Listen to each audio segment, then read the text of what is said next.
আসসালামু আলাইকুম, কি অবস্থা সবার? আশা করি ভালো আছেন। আলহামদুলিল্লাহ আমি ভালো আছি। অ্যাপয়েন্টমেন্ট নিয়ে একটা সুখবর আছে বলা যেতে পারে। এটা কীরকম সুখবর? অ্যাপয়েন্টমেন্ট নিয়ে শ্রীলঙ্কায় একটা আপডেট দিছে। তো এটা নিয়ে অনেকে আলোচনা করতেছে, তাই আমাকে অনেক কমেন্ট বক্সে কমেন্ট করছেন, ভাইয়া এটা নিয়ে যদি একটা আলোচনা করতেন। আর তার আগে আমি বলে নিতে চাই, গত সপ্তাহে আমি একদিনও বিএফএস গ্লোবালে যাই নাই।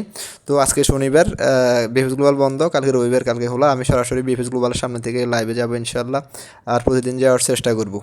যেহেতু আপনারা আমাকে অনেকেই বলতেছেন বিএফএস গ্লোবালের সামনে থেকে লাইভ করার জন্য, তাই চেষ্টা করব আগামী এই সপ্তাহ থেকে প্রতিদিন হচ্ছে বিএফএস গ্লোবালের সামনে যাওয়ার জন্য। আশা করি আপনারা আমার লাইভগুলো দেখবেন। তো অ্যান্ড যেহেতু বৃহস্পতিবারে ভিসা পাইছে, অনেকগুলো ভিসা পাইছে স্পন্সর অ্যান্ড এগ্রিকালচার, তবে রবিবারও আশা করি পেতে পারে। এটা সিউরিটি নেই যে পাবে কি না পাবে না, তবে সম্ভাবনা থাকতে পারে, যেহেতু বৃহস্পতিবারে অনেকগুলো ভিসা পাইছি। তবে রবিবারে ভিসা না পাইলেও হচ্ছে রিটার্ন পাসপোর্টের সংখ্যা প্রচুর হবে, এটা 100% শিওর। কারণ হচ্ছে শুক্র শনিবার দুদিন যে মেসেজগুলো আসে এটা বেশিরভাগ হচ্ছে রবিবারে আসে। ওই জন্য রবিবারে হচ্ছে প্রচুর একটা ভিড় থাকে।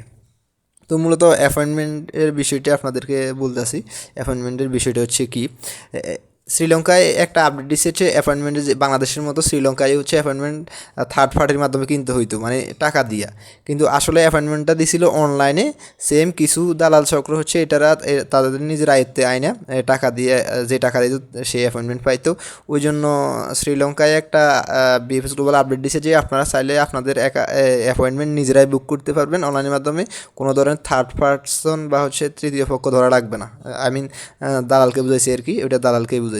তো এই নর্মাল এই বিষয়, কিন্তু আসলে গ্রুপে এটা অনেক হাইপ তুলছে, মানে অনেকে বলতেছে যে খুব তাড়াতাড়ি বাংলাদেশে অ্যাপয়েন্টমেন্ট চালু হয়ে যাবে। তবে ইনশাল্লাহ এটা সঠিক। ডিসেম্বরের মাঝামাঝি টাইমে হচ্ছে, যে কোনো টাইমে হচ্ছে অ্যাপয়েন্টমেন্ট চালু হয়ে যেতে পারে। যেহেতু আপনার শ্রীলঙ্কায় পুরো দমে অ্যাপয়েন্টমেন্ট নিয়ে কাজ চলতেছে, তার মানে ইনশাল্লাহ অ্যাপয়েন্টমেন্ট খুব তাড়াতাড়ি চালু হয়ে যাবে। আর যদি আর বিষয় সম্বন্ধে একটু বলি, ইনশাল্লাহ রবিবারে দেখি কোনো প্রকার বিষয় টিষা হয় কি না। ওইখানে তো হচ্ছে সরাসরি লাইভেই থাকবো। তবে আমার মনে হইতেছে কি রবিবারে কিছু বিষয় হওয়ার সম্ভাবনা আছে, যেহেতু বৃহস্পতিবারে বিষয় হয়েছে। এখন দেখা যাক, বিষের ব্যাপারটা তো কেউ বলতে পারে না। তবে এখন বর্তমানে ট্রেন্ডিংয়ে আছে হচ্ছে রিটার্ন পাসপোর্ট। রিটার্ন পাসপোর্টের কথা সবাই বলতে পারতেছে একবারে ইজি শিওরলি, যে রবিবার আর বৃহস্পতিবারে প্রচুর হচ্ছে ডেলিভারি হয়। অ্যান্ড পাশাপাশি হচ্ছে সোম মঙ্গল বুধবার যে দিনগুলো আছে এখানে কিছুটা ভিড় কমে। আপনার যদি প্রত্যেক সোম মঙ্গলবার বুধবার পর্যন্ত ধরেন, রবিবার বৃহস্পতিবার 350 থেকে 400-500 কাছাকাছি হয়। আর হচ্ছে রবিবারে আর হচ্ছে বৃহস্পতিবারে 1000+ হয়ে যায়। তো ওভারঅল বলা যাইতে পারে এখন আপনার রিটার্ন পাসপোর্ট ছাড়া তেমন একটা আপডেট নাই বললেই চলে। অনেকেই চিন্তা করেন যে আমাদের রিটার্ন পাসপোর্টের মেসেজ আসতেছে না, তার মানে আমরা কী করব। আসলে যে কোনো টাইমে আসতে পারে, এটা যে আজকে আসে নাই, যারা 2 দিন পরে আসবে না এটার কোনো গ্যারান্টি নেই। আর যদি না আসে, হয়তো যদি আপনি 20,000 যে পাসপোর্ট কন্ট্রোল করছে এটার ভিতরে পড়ে যান, তাহলে হয়তো আপনার লাক আরও ভালো। তাহলে আপনি হয়তো 20 না হয় রিজেক্ট, যে কোনো একটা হবে না, আপনি ফাইনাল হচ্ছে একবারে রেজাল্ট পেয়ে যাবেন আর কি।